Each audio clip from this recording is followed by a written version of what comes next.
আমাদের হাদি ভাইয়ের উপরে যে গুলি করেছে তাদেরকে অবশ্যই 24 ঘন্টার মধ্যে চিহ্নিত করে এই ষড়যন্ত্রের নীল নকশা সবার সামনে উন্মোচিত করতে হবে।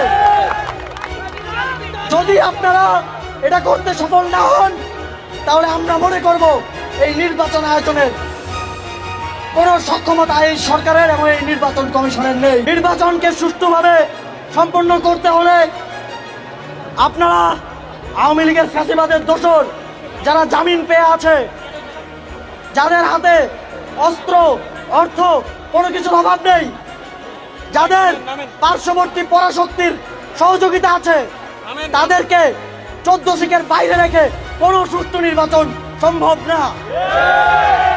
যদি আপনাদের সুষ্ঠু নির্বাচন আয়োজন করার সদিচ্ছা থাকে তাহলে অবশ্যই এসব সন্ত্রাসীদের, আওয়ামী লীগের যতজন জামিন পেয়েছে হত্যা মামলার সকল সন্ত্রাসীদের চিহ্নিত করে করে আবার 14 সিটের ভিতরে ভরতে হবে।